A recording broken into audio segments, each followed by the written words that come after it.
मणिपुर नाम के एक छोटे से गांव में रीता और राजू, एक पति पत्नी, अपने 2 बच्चे पिंकी और चीकू के साथ एक टूटा फूटा घर में रहते थे।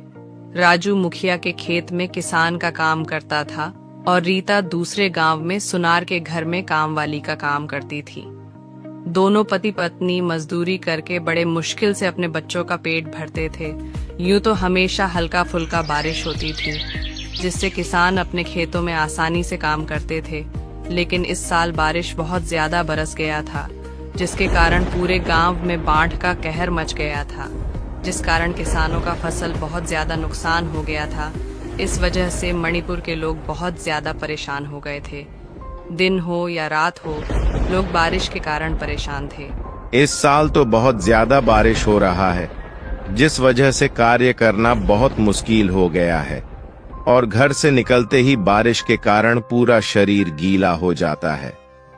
इतनी भारी बारिश में घर से बाहर जाने का मन नहीं कर रहा। न जाने इस साल हमारा क्या होगा इस टूटे हुए मकान में। ठीक है, अब मैं काम पर जा रहा हूँ, नहीं तो मुखिया गुस्सा करने लगेगा। राजू काम के लिए मुखिया के खेत में जाता है। पिंकी और चीकू बगल के गांव में एक सरकारी स्कूल में पढ़ते थे। रीता अपने दोनों बच्चों को स्कूल छोड़कर काम पर चली जाती है। उस बड़े से घर में मालकिन सुनीता और मालिक अजय अपने 2 बेटियों मीना और सीमा के साथ रहते थे। ओ रीता, तुम आ गई। जल्दी से घर का पूरा काम खत्म कर लो। पता है, आज मेरी बेटी मीना का बर्थडे पार्टी है।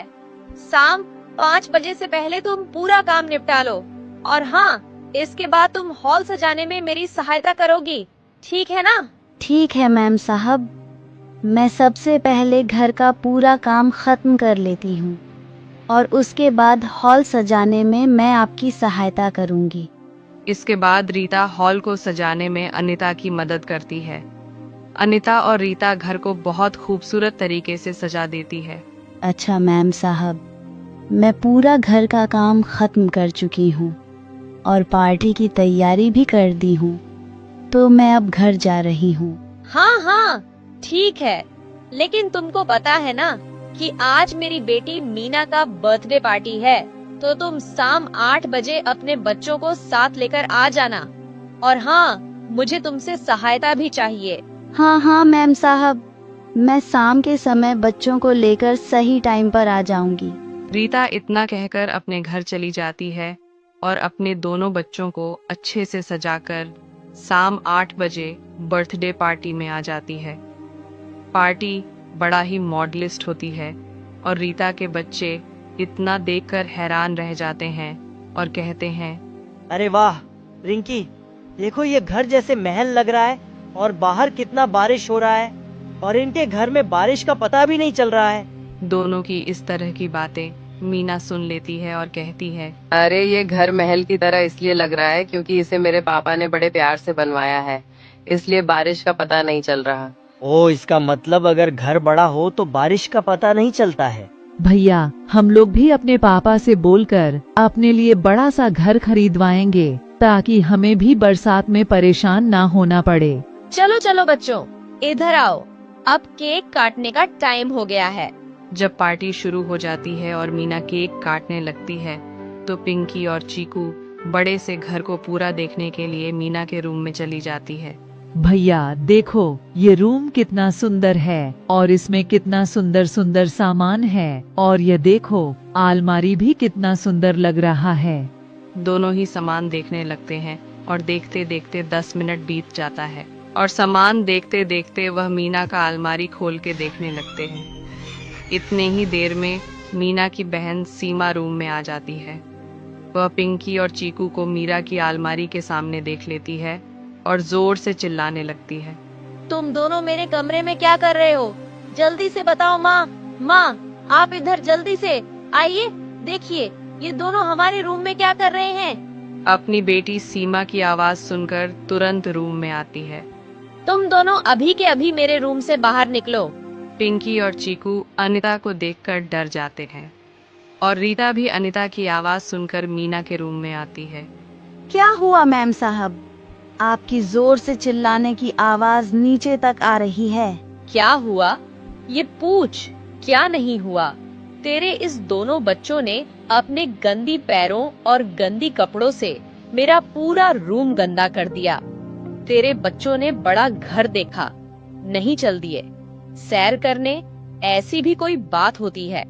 मैंने तो तेरे बच्चों को इसलिए बुलाया था कि तेरे बच्चों ने इतना शानदार पार्टी अपने जीवन में कभी नहीं देखी होगी, लेकिन तेरे बच्चे अपना औकात भूल गए। ये हमारा घर है, कोई अनाथ आलय नहीं कि कोई भी भिखारी हमारे रूम में आ जाएगा और आकर हमारे कीमती सामानों को छुएगा। तू सुन, अभी के अभी अपने बच्चों को लेकर निकल जा मेरे घर से। और हाँ, एक बात और, कल से तू काम पर नहीं आएगी। मैंने तुझे काम से निकाल दिया। नहीं नहीं मैम साहब, आप ऐसा ना करें। आप एक बार हमारी बात सुन ले। बच्चे तो अभी बहुत छोटे हैं, आप इन्हें माफ कर दीजिए। मैं आपसे वादा करती हूँ कि आगे से ऐसा गलती नहीं होगी। यह मेरी लास्ट गलती समझकर मुझे माफ कर दीजिए। मैम साहब, मुझे काम से मत निकालिए। मैम साहब, मेरे बच्चे इसी काम के सहारे जीते हैं। भगवान के लिए मैम साहब, मुझे काम से मत निकालिए। ये तेरी परेशानी है, मेरी नहीं समझी तू? और एक बात कान खोलकर सुन ले, अब तू यहाँ पर काम नहीं कर सकती है क्योंकि मैंने तुम्हें काम से निकाल दिया। और सुन, अपने इन दोनों बच्चों को लेकर यहाँ से चली जा। अनीता रीता और उसके दोनों बच्चों को घर से बाहर निकाल देती है और आगे से काम पर आने से साफ साफ मना कर देती है। ओह, अब ये क्या हो गया? घर में एक भी राशन नहीं है। मैं खाना बनाने के लिए राशन कहाँ से लाऊं? मेरे पास तो अब एक भी रुपया नहीं है। जो राजू जी जुटाकर पैसे रखे थे वो भी खत्म हो गया। मेरा क्या है, मैं तो बिना खाए ही सो जाऊंगी।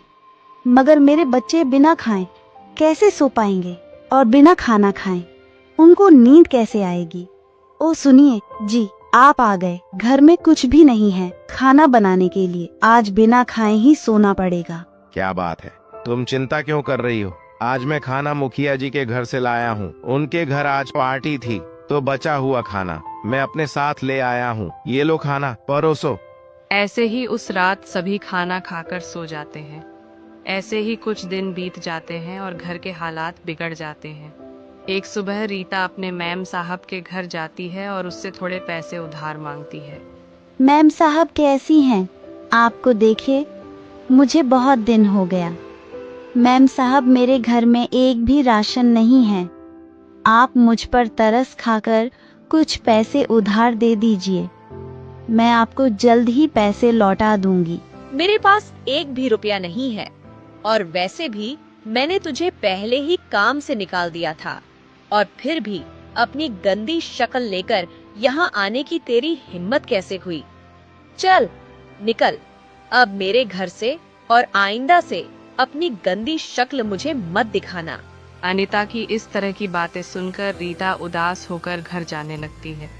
तभी उसे रास्ते में एक दीवार पर कुछ लिखा हुआ दिखाई देता है। उस दीवार पर लिखा हुआ देखकर रीता वहीं रुक जाती है। रेस्टोरेंट में खाना बनाने वाली की जरूरत है। रेस्टोरेंट के बारे में जानने के लिए इस पते पर जाती हूँ। और वैसे भी मुझे अलग अलग तरह के खाना बनाने आता है। अगर यहाँ मुझे काम जॉब मिल जाए तो घर चलाने के लिए मुझे कुछ पैसे मिल जाएंगे। ऐसा सोचकर रीता उस रेस्टोरेंट में चली जाती है। मालिक, मैंने आपका पोस्टर देखा है। क्या आपको खाना बनाने वाली की जरूरत है? हाँ, लेकिन क्या तुम खाना बना लोगी? क्या तुम्हें अच्छे अच्छे खाना बनाने आते हैं? हाँ साहब, मुझे अलग अलग तरह के खाना बनाने आता है, जैसे छोला भटूरा, पनीर पुलाव, अंडा कड़ी और भी कई तरह के खाना बनाना आता है मुझे। अच्छा है, तब जब तुमको इतना कुछ बनाने आता है तो ठीक है। आज से ही चाहो तो तुम खाना बना सकती हो। ऐसे ही रीता रेस्टोरेंट में खाना बनाने लग जाती है और रेस्टोरेंट में खाना खाने वालों को खाना देने लगती है। देखते ही देखते रात हो जाती है और रेस्टोरेंट में सारा खाना खत्म हो जाती है। चलो, आज तो सारा खाना बिक गया। आज तो तुम आधे दिन से ही खाना बनाई हो, लेकिन कल से तुम्हें सुबह जल्दी आकर खाना बनाना होगा। हाँ साहब, मैं कल सुबह ही खाना बनाने आ जाऊंगी और मैं कल बहुत ही स्वादिष्ट खाना बनाऊंगी। ये लो आज की अपनी मेहनत के पैसे जो तुमने आज किया है। 500 रुपए लेकर रीता सबसे पहले गोदाम पर जाती है। वहां से कुछ राशन का सामान खरीदकर अपने घर आ जाती है। घर पहुंचने पर रीता जल्दी जल्दी स्वादिष्ट पकवान बनाती है और अपने बच्चों को खाना देती है। रिंकी चीकू, आओ गर्मा गर्म खाना खा लो बेटा। इतने में राजू भी काम खत्म करके घर आ जाता है और रीता राजू को अपने नए जॉब के बारे में बताती है, जिसे सुनकर उसका पति खुश हो जाता है। इस तरह सभी खाना खाकर चैन की नींद सो जाते हैं। अगली सुबह जल्दी उठकर रीता अपने दोनों बच्चों को स्कूल छोड़कर अपने काम पर चली जाती है। रेस्टोरेंट पर पहुंचकर रीता कई तरह के खाना बनाती है। रीता के बनाए हुए खाना ग्राहकों को बहुत अच्छा लगता है। रीता के बनाए खाना खाकर रेस्टोरेंट में आए हुए लोग खाना की बहुत तारीफ करते हैं। उनको आज का बना हुआ खाना पहले से ज्यादा पसंद आता है। आदर्श भाई, तुम्हारे आज के खाने का कोई जवाब ही नहीं है। इससे स्वादिष्ट खाना आज तक मैंने इस रेस्टोरेंट में कभी खाया ही नहीं था। आखिर क्या जादू किया है कि खाना बहुत ही स्वादिष्ट बने हैं। आज तो मैं अपने घर के लिए भी खाना लेकर जाऊंगा।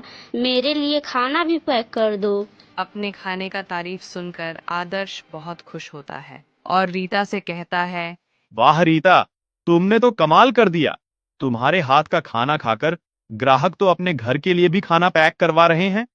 वाह रीता, तुम्हारे हाथों में तो जादू है। आखिर तुमने खाना बनाना कहाँ से सीखा? कहीं से नहीं साहब, मैंने तो अपनी माँ से खाना बनाना सीखा है। ऐसे ही आदर्श का पूरा खाना आज बहुत जल्दी ही खत्म हो जाता है। आज तो खाना बहुत जल्दी खत्म हो गया। कल से तो हमें ज्यादा मेहनत करके ज्यादा से ज्यादा खाना बनाएंगे। और हाँ, खाना ज्यादा से ज्यादा बिक रहे हैं। इसलिए मैं कल दुकान में फ्रिज और पंखा नया लाने जा रहा हूं, जिससे ग्राहक ठंडा ठंडा पानी और पंखा का मजा लेकर खाना खाएंगे और हमारा खाना ज्यादा से ज्यादा बिकेगा। तुम्हारी क्या राय है इसमें? हाँ साहब, ये तो बहुत बढ़िया रहेगा, जिससे ग्राहक ठंडा पानी और हवा का मजे लेकर खाना खाएंगे। अगले सुबह आदर्श अपने रेस्टोरेंट में नया फ्रीज और नया पंखा लगवा देता है और जैसा उसने सोचा था ठीक वैसे ही होता है। पंखा लगने के बाद आदर्श के रेस्टोरेंट में खाने वालों की भीड़ लग जाती है। ग्राहक पंखे का मजे लेकर खाना खाते हैं।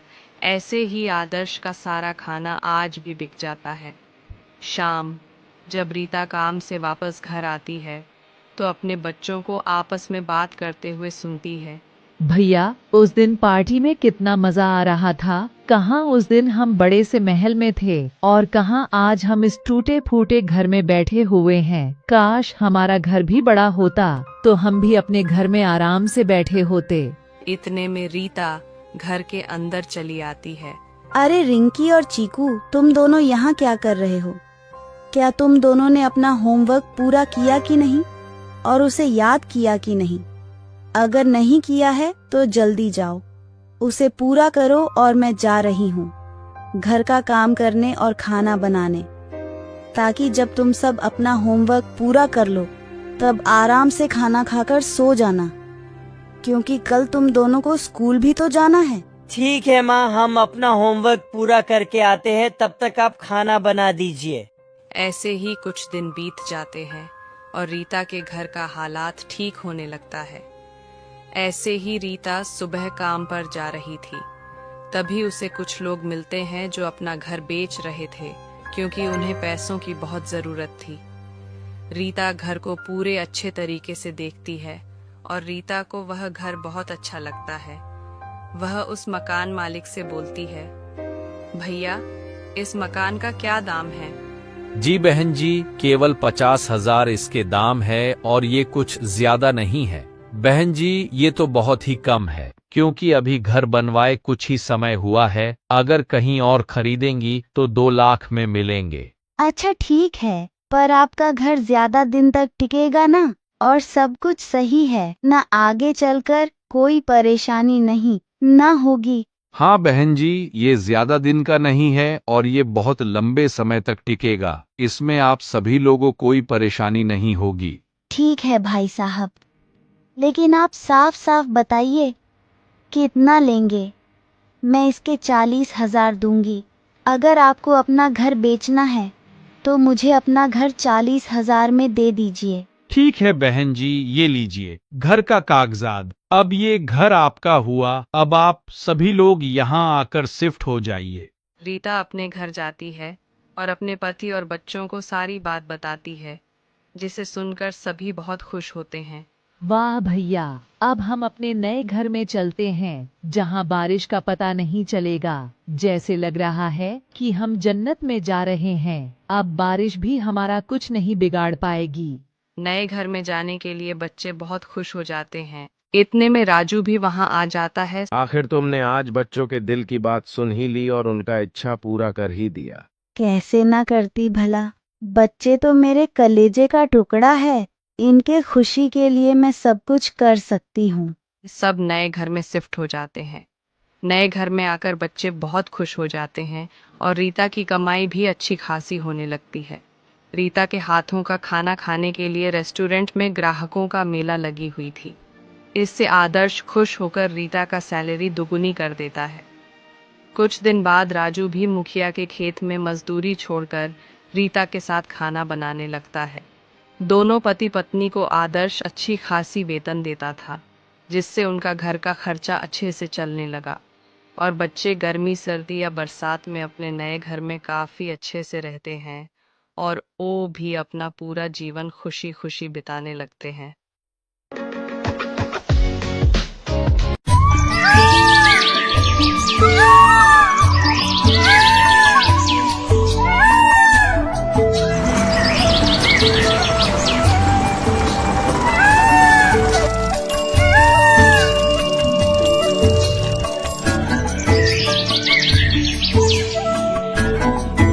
बहुत समय पहले की बात है। चारों तरफ की नदियाँ, तालाब, कुएं सूख गए थे। कृष्णापुर गांव में तेज भीषण गर्मी ने वहां के लोगों का सुख चैन छीन लिया था। वहां के लोगों के लिए हर महीने की तरह इस बार भी पानी की कमी अधिक मात्रा में बढ़ चुकी थी। गांव में कभी हल्की बारिश हो जाती थी, लेकिन उससे भी कुछ नहीं हो पाता था। बारिश का पानी जितना गिरता वह सब झरने की ओर बह जाता था। अरे सुमित्रा, जरा एक गिलास पानी तो देना पीने के लिए। अरे पानी पीने से पहले आपके लिए हलवा बना दूं? अरे हाँ सुमित्रा, हलवा तो मुझे बहुत पसंद है। तुम पहले हलवा ही बना दो। अरे हलवा छोड़िए, मैं आपके लिए लड्डू बना दूं, क्योंकि गर्मी में लड्डू खाएंगे तो आपके पेट में ठंडक रहेगी। अरे सुमित्रा, लड्डू का नाम सुनकर मेरे मुंह में पानी आ गया। तो एक काम कीजिए, आप यही पानी पी लीजिए। तुम ये कैसी बातें कर रही हो सुमित्रा? मैं तो बस एक गिलास पानी मांग रहा था तुमसे। अरे जी, सारे तालाब सूख जा रहे हैं और अब नदी का पानी भी खत्म हो रहा है और मैं पानी कहाँ से लाऊं? घर में एक भी दाना पानी नहीं बचा है, ऊपर से ये गर्मी। तुम चिंता मत करो सुमित्रा, मैं अभी सरपंच जी के पास जाता हूँ।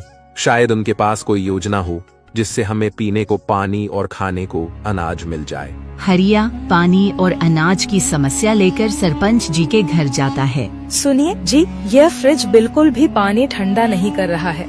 दिन भर की गर्मी वैसे ही बर्दाश्त नहीं हो रही है और ऊपर से यह फ्रिज भी खराब हो गया।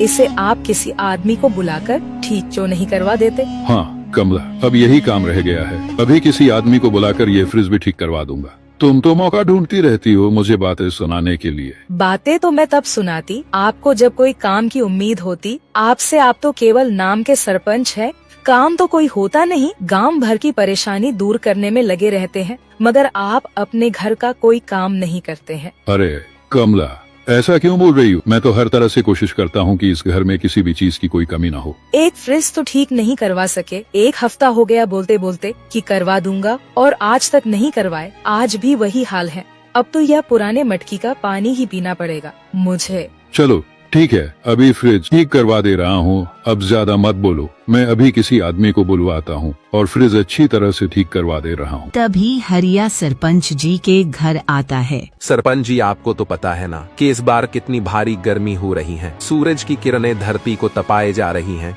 और उसी का परिणाम है कि हमारे गांव का तालाब भी सूखता जा रहा है। जिसके कारण पानी भी नसीब नहीं हो रहा है पीने के लिए। हाँ हरिया, मुझे पता है कि तालाब का पानी दिन प्रतिदिन घटता जा रहा है। जहाँ सभी गांव वाले मछलियाँ मारा करते थे, वहाँ अब गांव के लोग गाय भैंस चराने ले जाते हैं। वहाँ पर पानी का नामो निशान तक नहीं है, पर अभी कुछ अनाज तो बचा है ना खाने के लिए। सरपंच जी, अनाज से थोड़ा बहुत पेट भरता है और पानी के बिना खाना मानो हजम ही नहीं होता है। खेत सूख रहे हैं और इतना भरी गर्मी में पानी पिए बगैर कोई काम भी नहीं किया जा रहा है, जिससे पैसा भी नहीं मिल पा रहा है, जिसके कारण घर के लिए राशन भी नहीं खरीद पा रहा हूँ। अरे हरिया, मैं सब समझ रहा हूँ, तू एक मेहनती किसान है, तू कभी भी किसी के साथ कुछ बुरा नहीं करता है। इस गांव में कोई आदमी मदद के लायक है तो वह तू है। ये ले पैसे, ये 500 रुपए हैं माना राशन खरीदने के लिए। ये पैसे कम पड़ सकते, फिलहाल मेरे पास अभी इतने ही पैसे हैं, और वैसे भी तेरे जैसे मेहनती आदमी को मना करना मेरे बस की बात नहीं। सरपंच जी, आपका यह उपकार मैं जिंदगी भर नहीं भूलूंगा। आपने यह पैसे देकर मेरी बहुत बड़ी मदद कर दी। आप ना होते तो जाने क्या होता मेरा और मेरे पूरे परिवार का। आपका बहुत बहुत धन्यवाद सरपंच जी। अरे हरिया, उपकार की बात छोड़। देख हरिया, पूरे गांव वालों का काम है एक दूसरे की मदद करना और आपस में मिलजुल कर रहना। एक बात हमेशा याद रखना हरिया, जब तू देने लायक हो जाए तो किसी भी इंसान की सहायता करने से पीछे नहीं हटना। असली इंसानियत की यही पहचान होती है। इसी गांव में घनश्याम नाम का एक धनी आदमी रहता था और उसकी पत्नी का नाम सविता था। अरे सुनिए जी, इस बार इतनी भारी गर्मी पड़ रही है, हाथ से कपड़ा धोना नहीं बन रहा। अब तो मुझे आपकी कोई बात नहीं सुनना है, इसलिए आप मेरे लिए वॉशिंग मशीन ला दीजिए। अरे सविता, तुम्हें पता है ना, अब हमारा कोई व्यापार भी नहीं चल रहा है। अब पहले की तरह धनी भी नहीं रह गए हैं, और पहले तो गांव वाले मेरे पास कुछ सामान गिरवी रखने आते थे। अब तो मैं ही सोच रहा हूँ कि कोई सामान गिरवी रख दूं जिससे कुछ पैसे मिल जाए। काम करने की योजना मैं आपको बताती हूँ, आप केवल मेरी बात ध्यान से सुनिए। हाँ सविता, अब तुम ही कोई रास्ता बताओ, मुझे क्या करना है क्या नहीं। देखिए जी, गांव के बीचों बीच में जो तालाब है ना, उसमें अब कुछ मात्रा में ही पानी बचा है। इतनी भारी गर्मी होने के कारण पूरे गांव वालों का ध्यान वहीं पर है, मगर अब वो पानी पहले की तरह शुद्ध नहीं रह गया है। अब वह पानी पीने लायक भी नहीं है। तो फिर क्या करूं मैं सविता? उस तालाब को ऐसे ही नहीं सूखने दे सकता हूँ ना। अरे जी, उस तालाब को नुकसान नहीं पहुंचाना है हमें, मगर पूरे गांव में एक अफवाह फैला सकते हैं। तालाब का पानी पीने से तबीयत खराब हो रहा है, जिससे थोड़ा सा डर लोगों में बैठ जाए, और तब सभी गाँव वाले अपने लिए कोई उपाय जरूर ढूंढेंगे। फिर हम लोग उनसे बोलेंगे कि हमारे नदी में अभी भी साफ पानी है, हम लोग पैसे के बदले गांव वालों को थोड़ा पानी देंगे। फिर सभी लोग अपनी प्यास बुझाने के लिए हमसे पानी खरीदेंगे। अरे वाह सविता, तुम तो अपने भविष्य के बारे में सोचती हो, बिना किसी इंसान को हानि पहुंचाए। अपने बारे में भी सोचती हो और दूसरों की मदद करने के बारे में भी सोचती हो। यही तो होती है अमीरों वाली बात। जैसे ही अंधेरी रात होती है और पूरा गांव वाले सो जाते हैं, घनश्याम अपने घर से बाहर निकलता और तालाब की ओर चल देता है। तालाब के पानी में केमिकल मिला देता है। अब तालाब के पानी में केमिकल मिल चुका था, जिससे पानी अशुद्ध हो गया था। सुबह जब सभी गांव वाले तालाब में पानी भरने जाते हैं, उस तालाब के पानी में केमिकल मिला देखकर सभी लोग निराश हो जाते हैं। अरे हरिया, ये तो बहुत बड़ी विपत्ति आ पड़ी। अब तो पानी में केमिकल मिल चुका है। जरा सोचो, हम सभी गांव वाले पीते तो सभी गांव वालों का तबीयत खराब हो जाती। यही तो मंगरू भैया, मैं भी यही कब से सोच रहा हूँ। अब तो हम लोग ये पानी नहीं पी सकते हैं। न जाने किसने हमारे पानी में केमिकल मिला दिया है, मुझे कुछ भी नहीं सूझ रहा है। एक काम करते हैं हरिया, चलो हम लोग सरपंच जी के घर चलते हैं और उनसे इस बारे में बात करते हैं। शायद उनके पास कोई तरकीब हो। तुम बिल्कुल ठीक कह रहे हो मंगरू भाई, इस परिस्थिति में कोई हमारी सहायता कर सकता है तो वह केवल सरपंच जी हैं। चलो देर ना करें, अभी चलते हैं उनके पास। शायद उनके पास इस परेशानी का कोई उपाय हो। मंगरू और हरिया सरपंच जी के पास जाते हैं सहायता मांगने के लिए। सरपंच जी, अनर्थ हो गया। ये किसी की बहुत बड़ी चाल लगती है। पता नहीं किसने हमारे तालाब के पानी में केमिकल मिला दिया है। प्यास के मारे सभी गांव वालों की तबीयत खराब हो रही है। अब आप ही हमारी सहायता कीजिए सरपंच जी। हाँ सरपंच जी, अगर इस समय कुछ नहीं किया गया तो हमारी स्थिति और खराब हो जाएगी। हम लोग पानी लाए तो लाए कहाँ से? हमारे गांव की सभी नदियाँ सूख चुकी हैं और तालाब में केमिकल मिल चुका है। मंगरू और हरिया, मैं तुम लोगों की बात समझ रहा हूँ, लेकिन तुम लोग चिंता ना करो। मैं इस गाँव का सरपंच हूँ और गाँव वालों को इस परिस्थिति में नहीं छोड़ूंगा। मैं तुम लोगों की सहायता जरूर करूंगा। मेरे पास एक नदी है जो अभी ठंडा पानी देता है, और नदी मेरे पुराने जमीन के पास है। तुम लोग वहाँ से पानी भर सकते हो। सच में सरपंच जी, अगर आप हम सभी गांव वालों को अपने नदी में से पानी भरने देंगे तो गांव की स्थिति फिर से सुधर जाएगी। गांव मेरा भी परिवार है मंगरू, और अपने परिवार की सहायता करना सबका फर्ज होता है। तुम सभी लोग जाकर पानी भरो। अगर घनश्याम सेठ कुछ कहे तो मुझे बताना। सभी गांव वाले सरपंच जी के नदी से पानी भरने लगते हैं, मगर इतनी भारी गर्मी होने के कारण पानी भी सूखने लगता है और पूरे गांव में मात्र यही एक जरिया था पानी मिलने का। लेकिन जब सभी गांव के लोग पानी भरने लगते हैं और नदी सूख जाता है, गांव के लोग बर्तन लिए इधर उधर दर दर भटकते हैं। प्यास के मारे बूढ़े बुजुर्ग आसमान की ओर देखते हैं और बारिश का इंतजार करते हैं। देखो हरिया, अब तो हमारी नदी भी सूख गई है। जीव जंतु पानी के मारे तड़प रहे हैं और सभी गांव वाले भी प्यास के मारे इधर उधर भटक रहे हैं। हरिया, मेरे बस में जितना था मैंने उतना गांव वालों का मदद किया। अब मैं नहीं कुछ कर पाऊंगा, मेरे बस की बात नहीं है। तो फिर क्या करें सरपंच जी? बूढ़े बुजुर्ग बिलख रहे हैं और बच्चे प्यास के मारे तड़प रहे हैं। गांव की औरतें दूर दूर तक इधर उधर पानी के लिए दर दर भटक रही है। केवल एक ही रास्ता बचा है, घनश्याम सेठ जी के पास चलते हैं। सुना है उनके नदी में आज भी बिल्कुल ठंडा व साफ पानी है। माना वह अमीर है, आखिर हम भी लोग इसी गांव के सदस्य हैं ना। अगर हम सभी गांव वाले मिलकर उनसे मदद मांगे तो शायद वो हमारी सहायता करें। चलिए सरपंच जी, गांव वालों को साथ लेकर घनश्याम सेठ जी के घर, मगर हम उनसे दया की भीख मांगने नहीं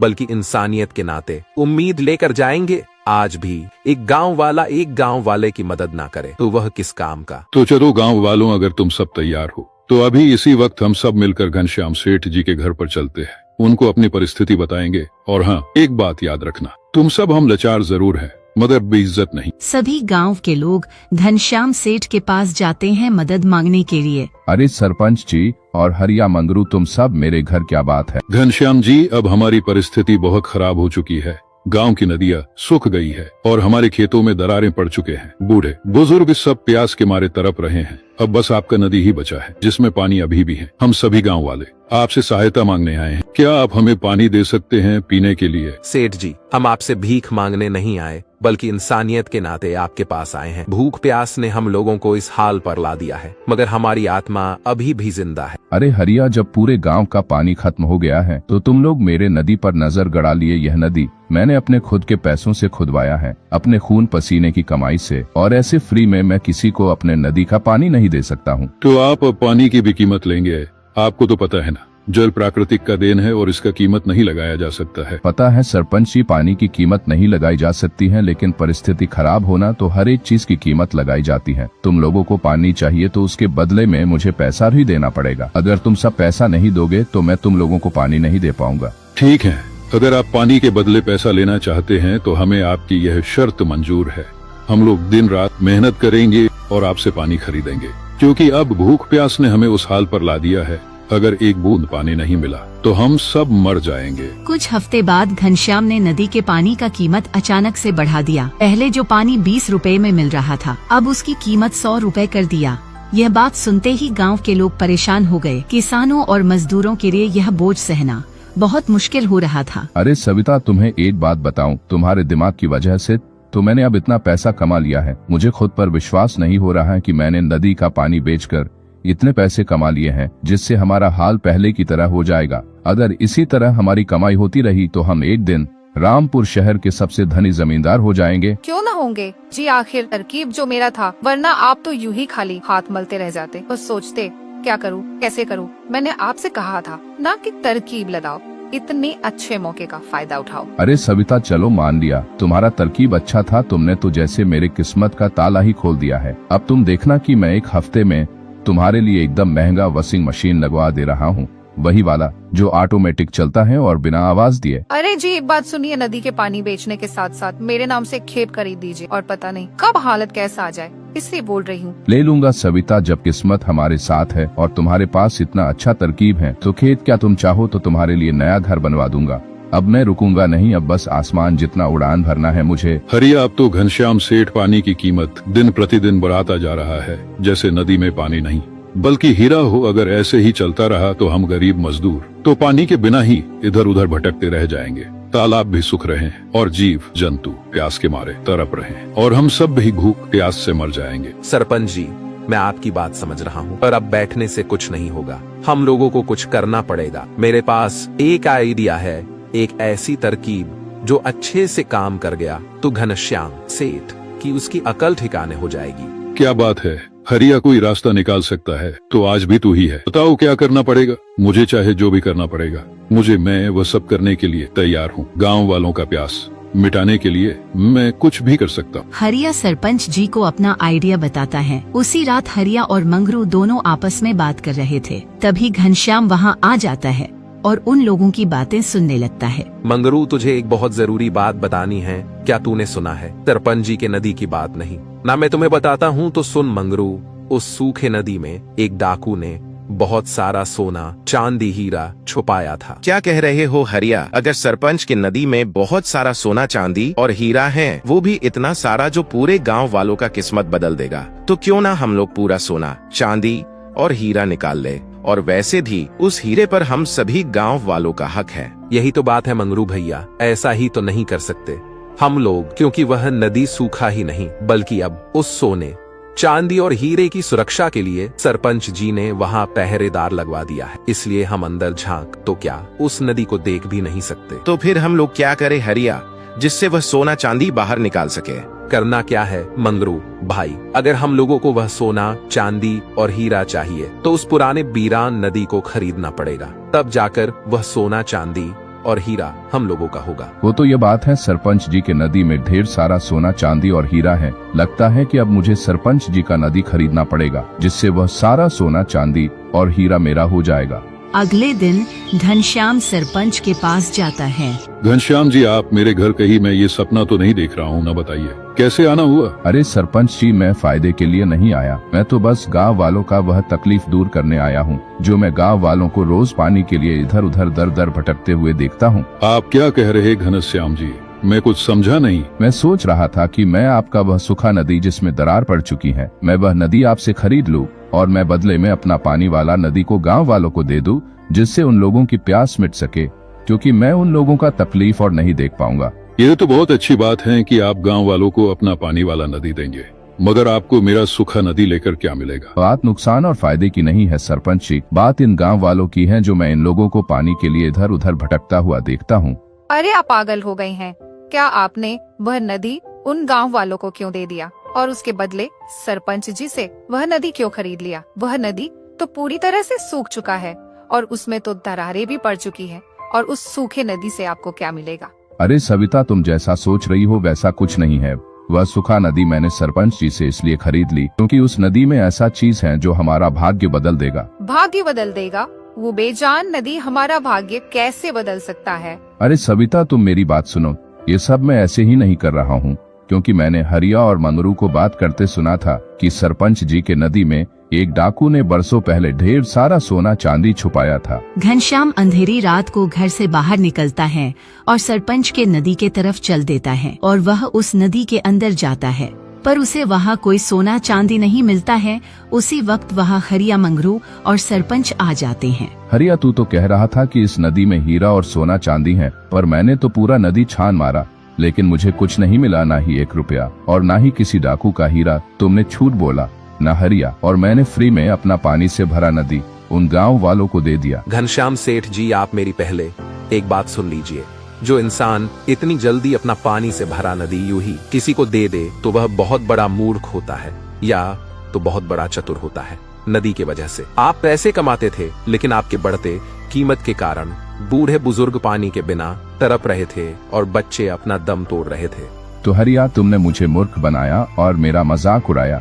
नहीं घनश्याम सेठ जी, हरिया ने आपका मजाक नहीं उड़ाया, न ही आपको मूर्ख बनाया, क्योंकि जिसको पैसे की लालच हो उसे क्या मूर्ख बनाना, और आप अपने पैसों की लालच में खुद ही फंस गए सेठ जी। तो क्या अब मेरा कुछ नहीं है सरपंच जी? हाँ घनश्याम सेठ जी, अनाज पानी भगवान ने हम सभी इंसानों को बराबर हिस्सों में दिया है। उस पानी का आप पैसों से कीमत लगा रहे थे और आपने उसी पानी को अपना धंधा बना लिया था। घनश्याम नीचे जमीन की ओर देखता है, फिर अपना सिर उठाकर पछताते हुए सरपंच से बोलता है, सरपंच जी, मुझे क्षमा कर दीजिए। आज मुझे ज्ञात हुआ है कि मैंने कितना बड़ा कदम उठाया था, और पानी की कीमत लगाकर मैंने गरीब लाचार गाँव वालों पर जो अत्याचार किया है, उसके बाद मैं माफी के लायक नहीं हूँ। भीड़ भी मुझे माफ कर दीजिए। सरपंच जी, आप आज्ञा दे तो मैं पानी से भरा नदी लेना चाहता हूँ और इस बार मैं पूरे गांव वालों को फ्री में पानी दूंगा। घनश्याम सेठ जी, आपका चरित्र अब साफ है तो मैं वो पानी से भरा नदी आपको ही दूंगा। पर याद रहे घनश्याम सेठ जी, वह नदी केवल आपका नहीं बल्कि गांव मोहल्ले के लोगों का भी है और आप उस नदी के बस रखवाले होंगे। घनश्याम सेठ जी को जब पानी से भरा नदी मिल जाता है तो सभी गांव वाले बिना पैसे के ही पानी ले जाते हैं और सभी लोग हंसी खुशी रहने लगते हैं। तो यह कहानी से हमें यह सीख मिलता है कि पानी जीवन का एक ऐसा महत्वपूर्ण साधन है जिसके बिना जिंदगी जीना आसान नहीं होती। इसलिए कहा गया है कि जल ही जीवन है।